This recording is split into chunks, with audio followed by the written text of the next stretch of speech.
The wild here doesn't whisper, it roars. Glaciers crack like thunder. Waterfalls carve paths through time. And in the middle of it all, she waits.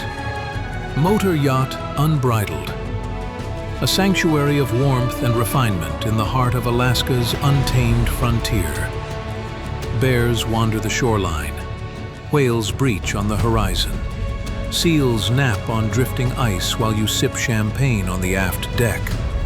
This isn't a cruise, it's a calling, and only the bold will answer. Now booking your next unforgettable charter, yachtunbridled.com or through your preferred charter broker. Oceana, main salon here. Got some swivel chairs. What year she's built? 1975 down in Costa Mesa in California. Cool. She was constructed out of Honduran mahogany, double planked, cold molded. That's Captain Mike, right? Full bar, Captain Mike. I am, yes. Where are you from, Mike? In Hoboken, New Jersey. Oh, cool. Nice part of the world. Yeah, a long way from home. A lot more people there. And your family still there? Yeah, all of them. Oh, yeah. Beautiful two sisters, galley. mom and dad. Nice, right? And how many guests in here? We can fit up to 10 guests. 10 guests. Mm-hmm. Yeah. 7 days, that's the special? 7 nights, 8 days. 7 nights, 8 days. So this is like the room that really sold me on the boat. Absolutely. The forward dining salon to me was just like a real special because I was always used to the bridge being here. Yeah. And then the guy sat here. Nice come sit in this chair. It's a nice Canberra. Same? Yeah. Oh, well, this view is kind of neat. You got to take a peek from here too because you get the view out of that window, the view forward behind, and then you can even look aft out of the doors there, which is pretty neat. Mate, this is perfect. So yeah, for like cruising. And it was built like this. Yeah, this is how it's always been designed. Good view, so you can see the whales and everything. Like if you're having dinner underway, I think it's a really special place because you're not going to miss anything. And you don't have to run up to the bow to see the whales. Yeah, and 9 times out of 10, your dinners are getting interrupted by the show of the whales. Yeah, exactly. And if you really want to get a full-on experience, you just slide the door open and you got the camera outside and bam, you got the fresh air. You know, it's perfect. And how long have you had it for? About 6 months now. Oh, the dream. Yeah, kind of right before Christmas. Still in the honeymoon phase, eh? Yeah, starting to get to know it. Still learning a lot. Yeah. And this is the inside passage, or part of it. Yeah, so our usual loop is around Admiralty, come down Chatham, up Frederick, Stevens, and then through the gas note, you know. Oh, lovely. Did you know? Then we started the season off in Sitka, and then we did a little bit. I'm really excited about this area here. Zach, our chief officer, says it's stunning. Bay of Pillars. Bay of Pillars is cool, and south of there, Teppenkoff, really cool. That's where they do the bubble net, the whales. A lot of bubble netters here. Bay of Pillars is really neat. And then into here, Security Bay, there's a number of population of black bears and moose on that island. Okay, I'm dying to go here as well. With Alexander. I don't know why. I've just got... When I first looked at this whole thing, I'm like, I really want to check this out. South Chatham's cool. There's a number of really awesome hatcheries that are down here, and it gets a lot of silver salmon down there and good spot prawns. But the key is everyone's here for the glaciers. Yeah, Glacier Bay is super popular. I mean, Endicott went into last week. Tracy was tough to get into. Get there. Have you been up to Fords yet? Yeah. Which one? Fort Sarah? No, not yet. Have you? On this? No, this boat, on a separate boat. Yeah. So 5 years here. Yeah, on another boat. It was fun. Stunning. So yeah, it's bring it down to the staterooms. None of the beds are made, but I figured I'd leave them unmade because if I made them, it'd be even worse. Cool, man. Wow, there's plenty of space here. Where do you want to start? So main master stateroom here. It's quite beamy. What's the beam of the yacht? 23. 23 That's feet impressive. wide. I mean, Unbridled's 36, but for 23 foot, there's a lot of space and a desk. And the master is full beam, which is really nice. Yeah. The other ones are just half. And it's quiet. I mean, you can't hear much behind it either. Yeah. Well, once the Detroit diesel gets beautiful woodwork. That's a good noise. That's a hum. That's a hum.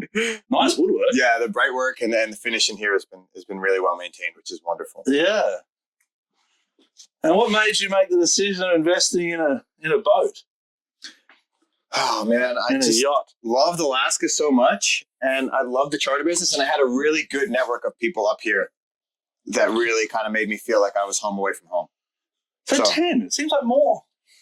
So that's crew room there. That's crew. Okay. So 2, 4, 6, 8, 10. It could be 10 if there's for couples. And where are you? You're up further. I'll show you the renovation I did up top there. So yeah, but basically mirror image each side and Jack and Jill bathrooms there, which are awesome. Access to either side. My cabin's not even. It's on the lower deck. Are you down in? I'm down. Really? We'll give you a tour tomorrow or later or whenever you want. I would love that. So that's how it was here. This is the King's Quarters. Oh yeah. So albatross? Yes, albatross, my friend. Oh, stunning, isn't it? That's a Laysan albatross. That's actually in Hawaii. So this wasn't here. This is what I added. I added a wall here. I added this doorway here, and the return that comes around the railing there.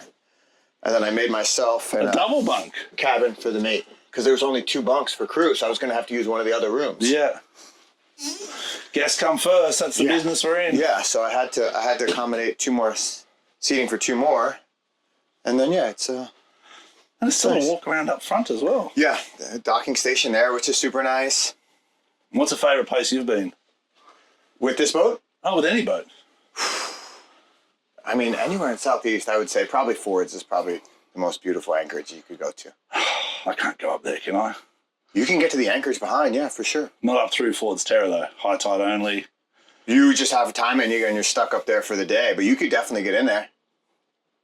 It would be... Maybe towards the end of the season. It's totally uncharted. That's the thing that's scary. Yeah, I know. So I would say, you got to send the skiff in and just track the route on the skiff, and then you're good to go. And the anchorage is good? What's so good about it up there? You're just into this fjord that comes up 400 feet, 500 feet on either side. Just on a day like today, there's probably 50 waterfalls coming down in all the different directions. Stunning. Yeah. Yeah, it's neat. New screens or the original? This was all redone 2018. So those are all Tuesday Touch 2s. Brightwork, though? Yeah, the Brightwork's been really well maintained. All around the doors and everything. How's your varnish skills? Oh, they're improving. Every day. And you're on with a crew of 4. This is spacious up here. Yesterday I had some practice. Yeah. 2 anchors, to be sure. Yeah, so just a secondary. I think they used as a stern anchor sometimes. So this pulpit used to extend 20 feet. Yeah. And they used to harpoon the swordfish off the boat. You're kidding. That's what the crow's nest was originally designed for. Up there? So they would have the captain up there kind of spotting and searching. Then they'd have a guy on this thing who was 3 times as long, 4 times as long. And where did they do that out of? That was out of Southern California. Yeah. Swordfish? Yeah. I got to find some of the old photos, send them to you. I've seen it off Sicily, but never seen it, all down in, Southern Cal, LA County and stuff like that. Mate, you would have had water over the bow here. Yeah. But she's strong. And full walk around on that deck, too. Yeah. Yeah, we'll go up top, too.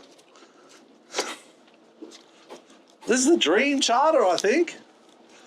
Well, I think she works because I'm on bridal. I'll tell you what. I think she works really good in Alaska. Yeah, she's got 2 doors either side, and this is your little halibut rig. Yeah, it's my bottom rig. Yeah. And we can troll off the back. It's really nice when it's a good day for salmon fishing because you can troll right off the back, which is great. That's what I love off on bridal too. You don't have to throw them in the small boat or anything like that. When these are uncovered, I mean, you can basically just sit back here and enjoy the view of fishing. And did it come with a bombard? No, I bought the bombard. I got that down in California. Workhorse. Yeah. Nice little 14-footer, a little 40 Yamaha off the back end. There. Yeah. Drop in, nice little teak swim step, which is cool. Mate, you must be proud as punch. I'm very happy. I'm a happy man. Well, good to see you around, Mike. Finally.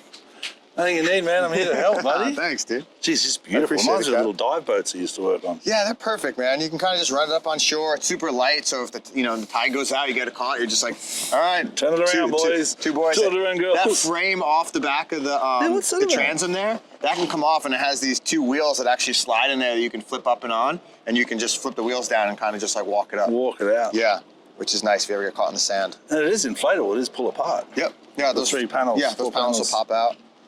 And where are they made, Bombard? French. Yeah. And you got a hot tub up here. Yeah. You got everything, Mike. Yeah. Hot tub. And then spot prawns. Yeah, a couple spot prawns. Pots, Benji pots. But they're 300 feet, aren't they? These? What depth do you put the spot prawns in? Yeah, 250 to 350, I'd say. Okay. Yeah, that was the And little there's weight the on there. Dungeness. Yep. I got What one. bait do you use for the Dungeness? Man, I've used everything from Costco chicken to You're kidding. halibut to Whatever. pink. I think right now the one I got there is pink salmon. You got one out there? Yeah, rockfish, everything. Crabs will eat anything. Paddleboards, kayaks. Man, and that's the crow's nest to Yeah. find the swordfish. Yeah, so that's what the boat was How many originally gross set up tons for. is she though? 141. Perfect. And when did you come up with this vision and the dream? Working on the previous boat that I had down here, and I kind of spoke with the owner on that one and told him about it. And he was like, he's actually the one that told me about this boat. Yeah, He was like, you should you should look into it. He's like, you should go and have a look at this one. I've kind of checked it out. And he's the one that turned me on to it. That's a good kit. It's good, Nick. And, Solid. he kind of gave me his blessing, and I went down and looked at it, and next thing you know, I had an offer in. Then you call your parents and you're like, well, the adventure continues. They're like, I'm "We not really coming like-" home this they're summer. like, we really like Alaska. I'm like, well, that's good, guys, because you're definitely going to be going back. Yeah, exactly. Oh, nice. What's in the storage up there? Life jackets or? I have just some extras? fishing Oh, rods. I perfect. got some lines. I got some propane. Bit of everything. Yeah, a little bit of everything. Yeah, those are some nice storage containers up there. Quite long, which is good. I had the surfboard up there for a little while. Oh, proud as punch, man. Yeah. Well, so far you're the highlight of my summer. Ah, man. And we've that's- caught salmon, we've caught fish and all that, mate. But to see someone with a boat have so much pride and keep it in such a good condition, Yeah, that's my the goal. It's my baby, man. I've definitely. this is storage here too. Yeah, so this is cool. This is the bosun locker here. Oh, the boys would love that. Yeah, so we got a little bit of everything down there. Nice and handy. And then the one thing that it doesn't have on the inside is a freezer. So I got 2 deep freezers. For the fish, for the bait and the Yeah. halibut. That's a good spring. So yeah, Well, you got to. And then one on There's the no other- supermarkets out there, is there? one on the other side there too. So I love the hot tub idea. yeah, it didn't come with this. I bought this down in California and just boomed it up, which is great. But this fits everything up here. I usually put the tender up top, but I've kind of just left it in the water to zip Oh, around. you still got the crane. Yeah, yeah. More that- storage under that works here. there. Yeah, these are great. These Just add people. These used to be downstairs, and I kind of just boomed them up here. They used to be in the corners there because they used to have a table in the middle, but And what's this one? put the couches. Oh, this is a control station for aft. Again. Yeah, These have got more features than Unbridled. You know? if I can get it open. Yeah, a little micro command station right To there. back it up for the if I- fish. Yeah, so if you want to back up onto a crab pod or fish in or put it in the dock aft, you're good. Oh man. And It how has can people this station. It has a station up top. It has the front Front of the station bridge and in has the the bridge, bridge. and then it also had a port on the bow that had a remote control station from, but I can't find the remote control. I don't trust remote controls anyway. I've used one on one yacht, a 112, and I was just, ever since I used them, I'm like, I could easily just trip here. Just time out, right? Yeah, if I trip on the battery goes out, it's going to keep going, Man, welcome to Ock Bay. And Fritz Cove's your favourite? Fritz Cove is definitely a highlight of Juneau, I have to say. Yeah. It's cool over there. It had the silty water, and it's just quiet. You can catch salmon, you can catch The crabs, eagles. catch halibut. I saw a black bear over here on my little hike in the morning. Oh, no kidding, coming up by the river over there? No, I went all the way around the lake. And around the lake in the morning, like 6 o'clock, I was walking. I was talking to my wife on the phone, and then there was this black bear like 30 yards ahead of me, and my wife's like, "Stop!" I'm like, "Oh!" And my kids are like, "Remember, Dad? Black, fight back. Brown, lay down. White." Good night. Good night. That's it. That's Probably. it, mate. White, good night. And my kids are telling me, and I was on the phone call. I'm like, I don't know, mate. I like to say, I want the picture, though. I want the picture. Like, Dad, don't take the picture. So it was cool, though. They're here, definitely. Oh, yeah. Yeah, I met a couple friends and a girl that kind of got me into yachting. And then that was 2000, just after COVID, like 2020, 2021. Into the white boat. Yeah. cool. Yeah. And Yeah, how was never- that? It was a big transition. I thought I was going to just take off running, but I was learning the hard way quite often. Did you go full Lauderdale? What did you do? Yeah, I went down to Fort Lauderdale, did the whole MPT. From New Jersey, you're like, I've got this, and you drove, look around. drove the Jeep Wrangler from New Jersey cool. to Fort Lauderdale. Your own one, that's a long enough trip. Barely made it, but finally got there. And then, took all the classes and signed up. MPT. Yep. They're the best down there, aren't they? They were very helpful. I have to say, the woman in the office herself, she just gave me the checklist of what to do and just gave me follow instruction orders. And before I knew it, I had everything I needed then to. You did your 6-pack, and then you did SCW, then you did the. Oh yeah, I went back and did my 100-ton there, and I didn't do my 200-ton there, but I did my 100-ton there, and it was very simple. I mean, they were great. Helped me with the place to stay, helped me with all that sort of stuff. Where to get the doctors, the ENG1, all that sort of stuff. So it was great. And then you went and got your 200-ton, or what do you got now? Yeah, I have 200. Cool. Yeah, I did the 200-ton upgrade maybe about a year and a half, 2 years after having the 100-ton, because the other boat that I worked on up here was qualified, so it was great. So I used all my hours on that. Yeah, well, you're going to get up your sea time here now. Oh, man. Now I get to sign off on it myself. Yeah, exactly. I got to redo. Oh, cool. But yeah, it was... What's the biggest challenge you've found now? Now you're kind of on the other side of things. You're a yacht owner now. Probably. And a captain, owner-operator. Is that normal up here? Or? Yeah. Alaska is a very common place where you have an owner-operator sort of business. There's probably 4 or 5 other boats that I know of, at least, in this size. With this size. Size? Yeah, this size. Yeah, within the 100, 200 range. 10 passengers. I spoke to a gentleman the other day from Yellowfin Adventures or something. It's an old 1945 vessel. Okay. And he runs out of BC. Okay. He's been doing it for years. He works for Cooks and Tours. Okay. It's not Swell, is it? His name? No, the boat. The boat's no, it's something Yellowfin. It's a classic old boat, like 1945. And I'll send you a link to it. And I spoke to him the other day. He's an old Irish guy. I don't know why Yellowfin Adventures. It didn't make sense. And he does charters like 12 a year. But I think you'd love speaking to him because it was quite like the stories he had. He's been doing it for like 25 years up here, out of just BC, up and down BC. And he does it for National Geographic and some big companies. Cool, now. photographer trips and stuff like that. Yeah, and he really is just so passionate about these waters. And that's what I'm finding when I come up here. I see these owner-operators going, this is just heaven. It is. You really have the opportunity to kind of do whatever you want within a certain realm of time and, rules according to, Forest Service and stuff like that. But there's a lot of permitting required and there's a lot of paperwork and there's a lot of... Yeah, but as long as you go out and you do your due diligence to get the paperwork in the right time, they're pretty much, and they see that you're trying to do the right thing. They're like, yeah, just go ahead, do the right thing out there. Yeah. But I'm trying to think, the toughest thing is geez. Because you made a commitment to buy it and you went through the survey and then you got the survey list. Because I've seen it on big scales with yachts a lot, and worked with owners and transitions and brokers.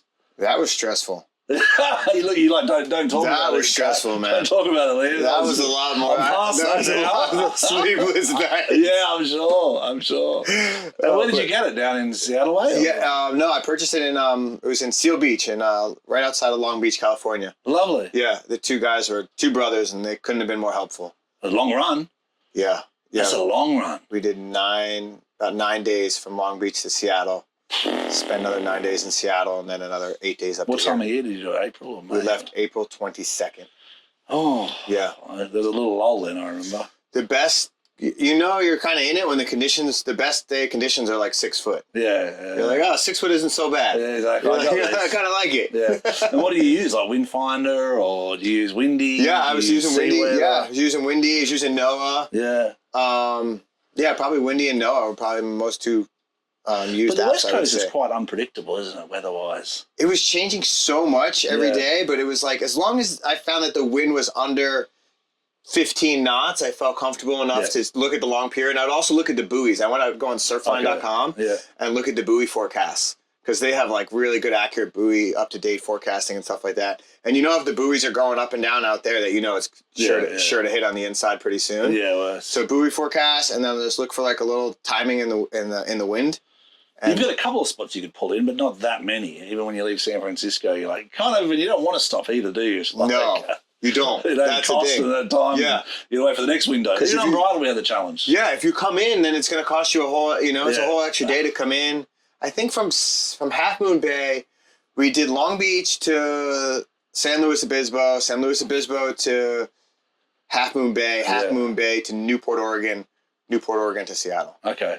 So, but like once you're out, you might as well do a full 48. Yeah. And you went all the way into Seattle or Port Angeles, or? I went all the way into Port Ludlow, which is on the west side of Bainbridge. And then inside passage up. I'm inside passage. Yeah, we just went Port Angeles, Sitka, just because we wanted to stay on the outside. Being foreign flag, pilotage and time, and she's 191. She's 36 beam, 880 gross tons, so she can ride well out there. She loves it to sea. Yeah, I bet. But we did tow the 42-foot HCB, and no issues. It was good. Oh, she doesn't like it. No, she doesn't like it. Swinging around, just in and out of. What we do, we have Starlink on it, so we have blink cameras, just a normal household blink cameras, they're waterproof, and we just put them all over the boat.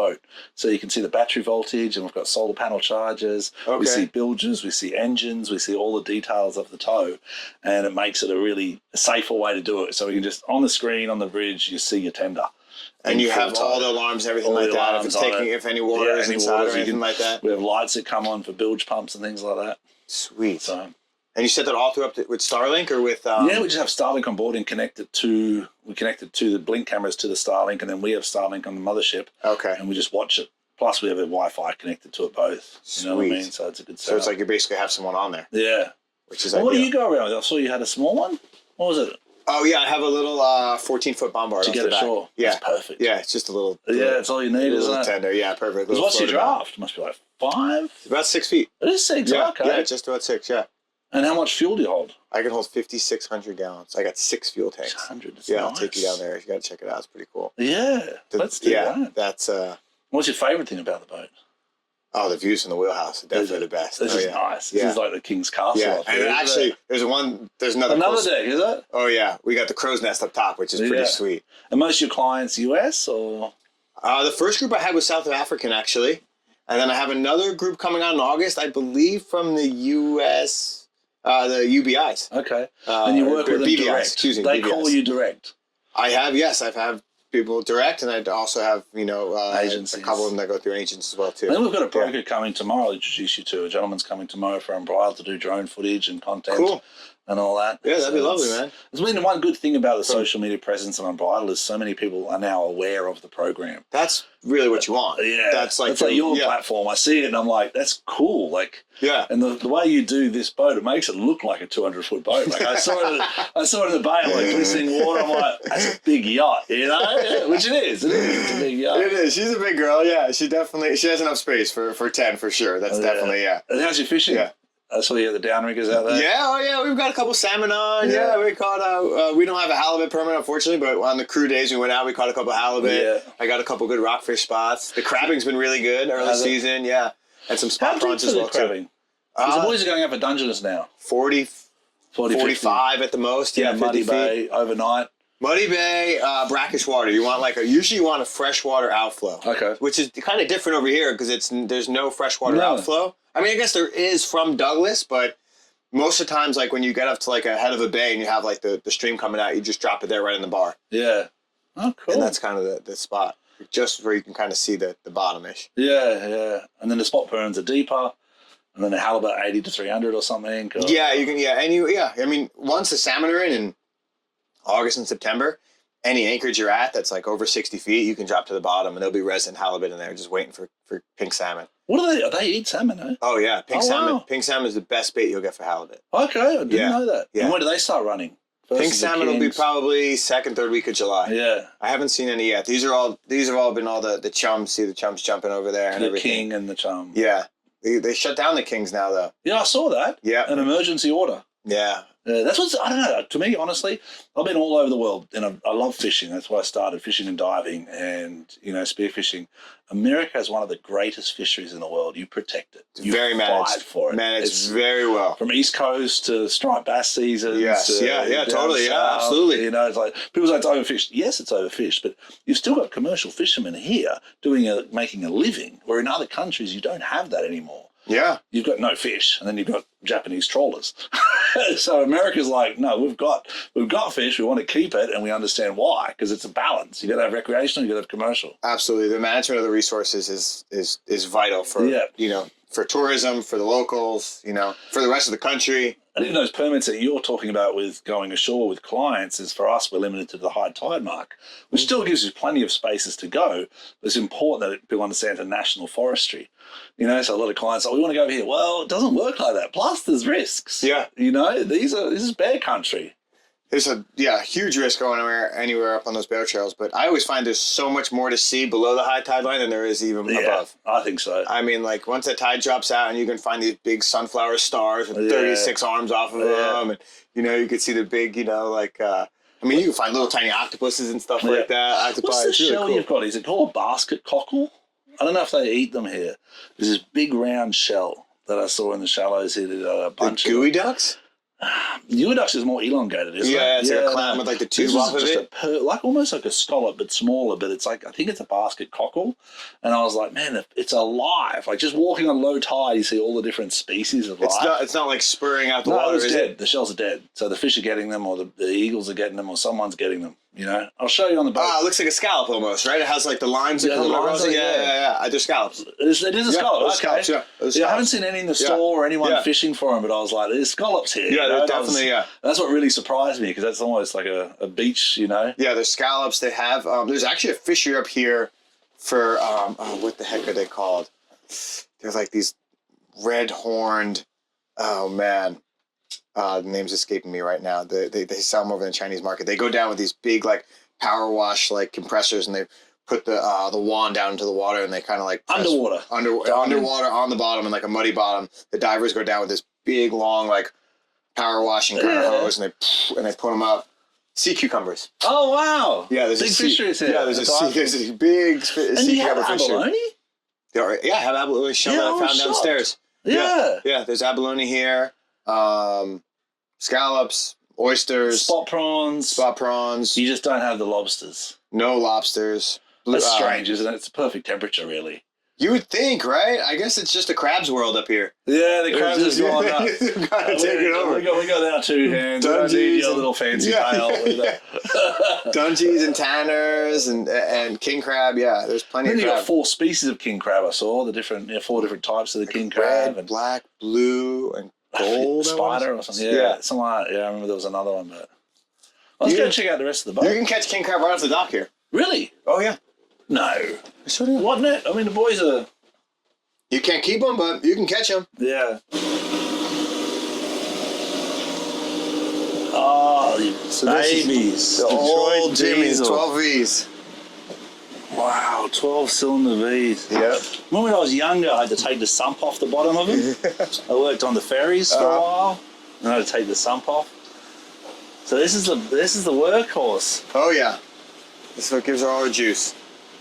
Stunning. Well laid out though, good space. Yeah, it's pretty nice, pretty easy to work around. I'm surrounded by fuel tanks here. Fuel tank, That's fuel a perfect tank, height for the fuel fuel tank. tank, which is nice. And I got an oil So it's reservoir almost up there gravity too, fed. which is great. Oh, Yeah. And one generator? I got 3. You're kidding. So I got a boat with 5 engines in it. Yeah. That's all right. You're like, yep. Hence all the filters and the oils and you know. Where's the gensets? Right back here. So when they built it for that gentleman that I was telling you about, he was super into fishing. So these were bait holes. This was a bait hole, and this is a bait hole. That's why it's so well insulated. From the deck. Yeah. So that hatch actually opens up right there. That's You can handy pull for that. access too, isn't Yeah. it? So I made that into a laundry room. So that's the night gen, that's the 25. Yeah. And then I got 2 40s here. What beautiful machinery you got. Good insulation around it too. Yeah, Little steer. hydraulic pump. Yeah. That's This is for my steering. Steering. Yeah, water makers here. Those are my battery starter banks for my generators. Beautiful 12 volts. little water maker. Yeah. This one's nice. Then I got the older one there. I got 2 of them. Yeah, Mate, it's a long engine room. See how like the length of it is quite laid out. If your brand belongs in the heart of the yachting world, this is where it happens. Yachting International Radio reaches over 1 million yachting professionals and enthusiasts every month, with 77 million impressions, 220,000 social followers, and 74,000 podcast subscribers. Our hosts are insiders, crew, captains, CEOs, trusted voices shaping the industry. This is targeted, high-impact advertising in a luxury niche. Visit yachtinginternationalradio.com/advertise. Your audience is already listening.